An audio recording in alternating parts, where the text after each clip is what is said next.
Welcome to the Central Florida Gardening Show. Alright, Central Florida Gardening Show. Some methods, I guess. You can look at growing tomatoes a little bit past season.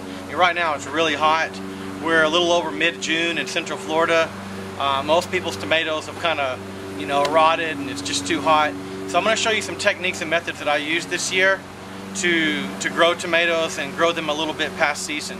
So let me, number one, I want you to look up, see this pool screening. So we're inside of some pool screening.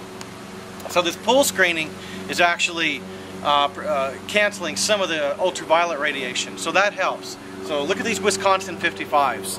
These are nice looking tomatoes right here. They're still very healthy looking. Now these haven't started producing, but you can tell how hot it is. Notice how some of the blooms are drying out.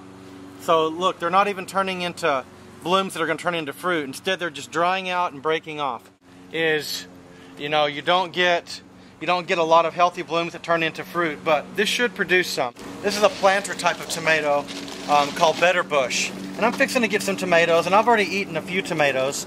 Notice some of these are rotten. We've gotten so much rain, they split open. That's the problem with too much rain. We've already had a show about that. Here's another Wisconsin 55. It's looking pretty good. It's getting a little bit dried out though. The heat's kicking in. Now what I want you to see is, look at what I did. I put this net up to catch the tomatoes as they get bigger, and I just attached it to the top of a screen. Now this served two things. Number one, it catches the tomatoes from falling forward to support them. And then the pool screening catches them this way. These are Cherokee purples. Take a look at these. Besides the splits that are forming here, it's probably about time to pull this tomato. In fact, I think I'm going to pull it now. These are from 7th generation organic seeds from Seeds of Change.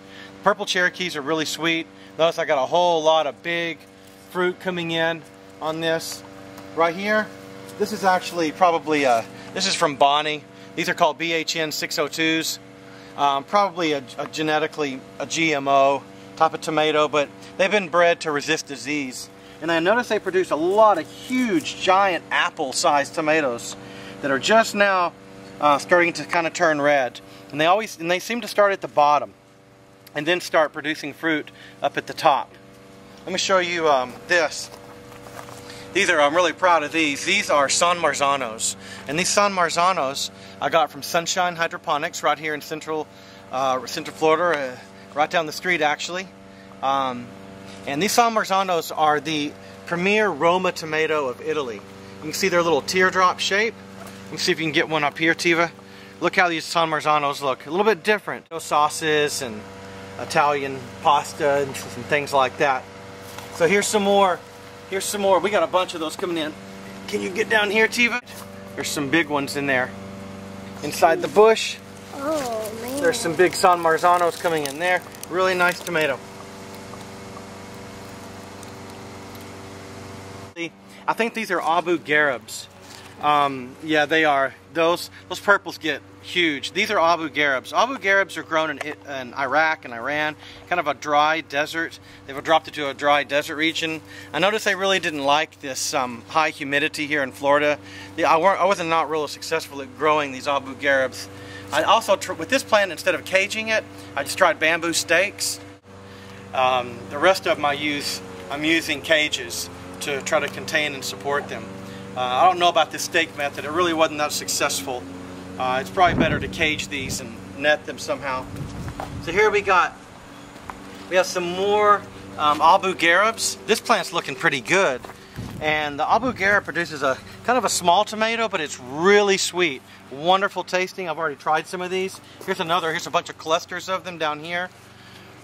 So there's probably, just on this one plant right here, there's probably about 15 tomatoes, over 100 tomatoes, if not more.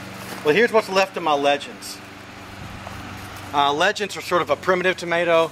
They get very tall. Notice these got so tall they just kind of collapsed. I should have trimmed them.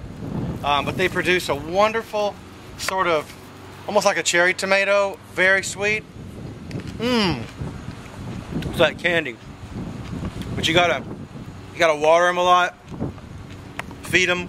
I feed them seabird guano, bat guano, minerals in the form of glacial rock, probiotics, and mycorrhizae that I get from Sunshine Hydroponics. So I took good care of them. Come over here, I'll show you the rest of my celebrity. It's about kick the bucket.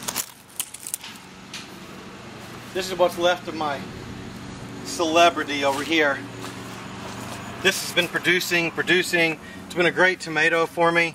It's really dried out. The sun's about to beat it, but it's probably got 1, 2, 3. Yeah, it's got a good 10, 12 tomatoes still. I had a huge legend right here. I used netting to kind of just pull it back on the fence, and just kind of ran the netting from here to here and just pulled it back. And there we go. The birds have been coming and munching on some of these. They can sit on the fence and stick their beaks in it, and they've been enjoying some of it. I don't mind sharing some with the animals as long as they're not taking, you know, taking everything and taking all my hard work. So, one more tomato over here, and that'll be it. So I've got about 1, 2, 3, 4, 5, 6, 7, 8, 9, 10, 11. I got about 15 tomatoes that are still producing pretty well, deep into June. And this is my compost tea, real quick, that I feed these tomatoes with.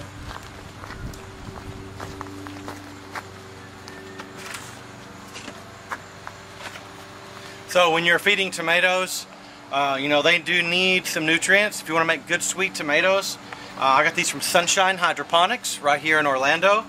Great place, great guys.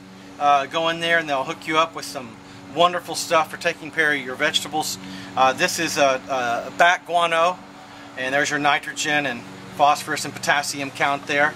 Sort of it's a powder, and you can mix it in. There it is right there.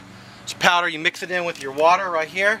I take a couple diffusers and run those diffusers in there and bubble the water and oxygenate it. And then I bubble the bat guanos and bubble some glacial rock. This is good stuff. Has calcium, magnesium, cobalt, iron, and sodium.